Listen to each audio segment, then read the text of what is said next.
Class 11 trigonometry का ये जो क्वेश्चन है बच्चों काफी इंपॉर्टेंट है, कई बार एग्जाम में अपीयर हो चुका है। सो सबसे पहले क्वेश्चन रीड कर लेते हैं।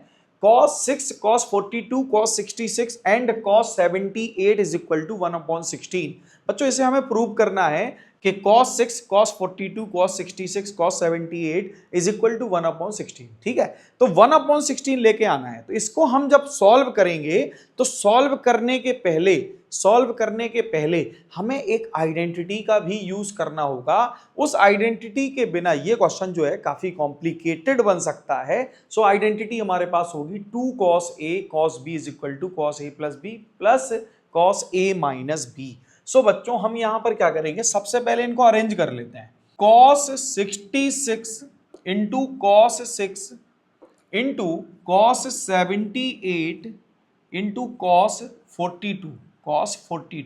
बच्चों हमने इसको अरेंज कर लिया। भाई जब 66 से 6 सब्ट्रैक्ट होगा तो हमें 60 मिलेगा और 78 प्लस 42 120 मिलेगा। 60 और 120 के साथ ट्रिग्नोमेट्रिक रेशियो अगर हमें मिलता है तो उसकी वैल्यू हम अच्छे से जानते हैं और निकाल भी लेते हैं। ठीक है बच्चों, सो सबसे पहले क्या करना होगा, यहां पर हमें 2 का मल्टीप्लाई करना होगा। 2 cos 66 and cos 6 upon two multiply 2 cos 78 cos 42 upon two.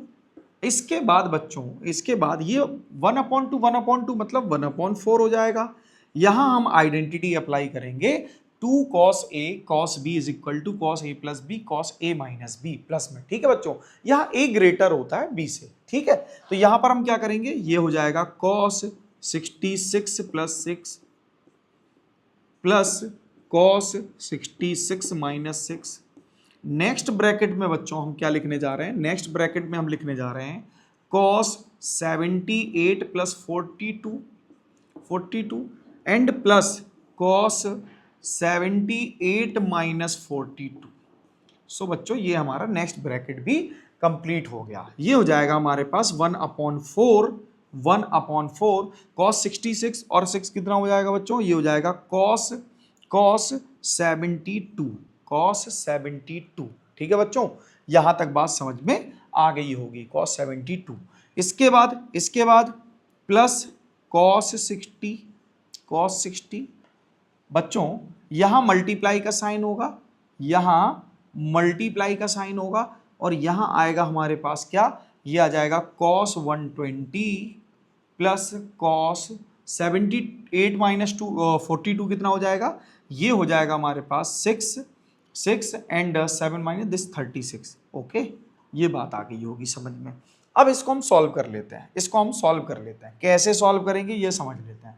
ध्यान से देखना बच्चों, बहुत ध्यान से इस बात को ऑब्जर्व करना। ये है हमारे पास 1/4 और यहां क्या आएगा cos 72 का मतलब होता है, जनरली हम लिख सकते हैं cos 90 माइनस 18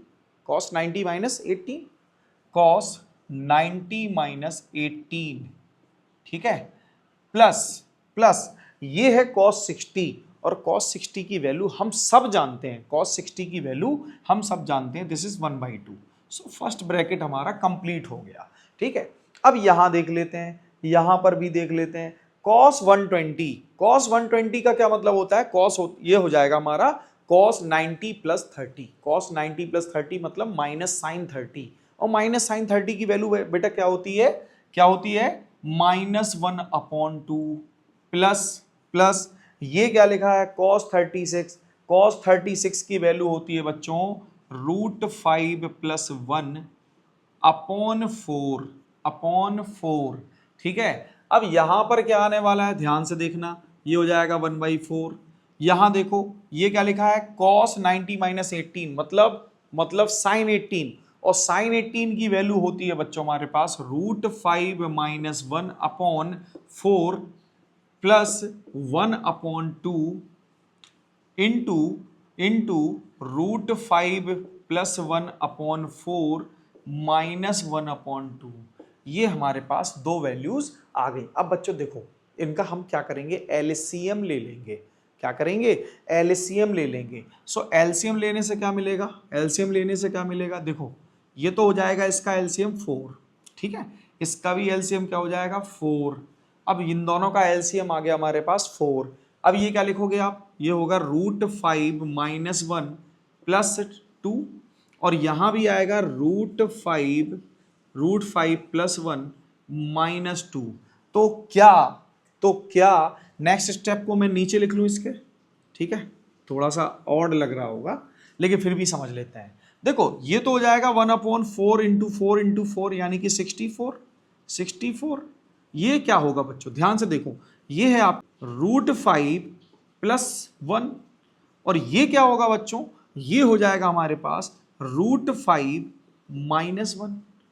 और यहां a plus B A minus B की आइडेंटिटी जब अप्लाई करेंगे आप, तो यहां आएगा √5² माइनस 1², √5² माइनस 1², तो ये हो जाएगा √5² minus 1² means 1/64 multiply 5 minus 1, so this is 1/64 multiply 4, so this is 1/16, this is 1/16। so I hope बच्चों आपको ये क्वेश्चन समझ में आ गया होगा। अगर इसका मेथड आपको क्लियर हो गया है तो वीडियो को लाइक करें, चैनल को सब्सक्राइब करें, साथ ही साथ बेल आइकन को जरूर दबा लें ताकि बच्चों ऐसे ही वीडियोस आपको डेली मिलते रहें और आपको ट्रिग्नोमेट्री में किसी टाइप की प्रॉब्लम ना आए। Thank you.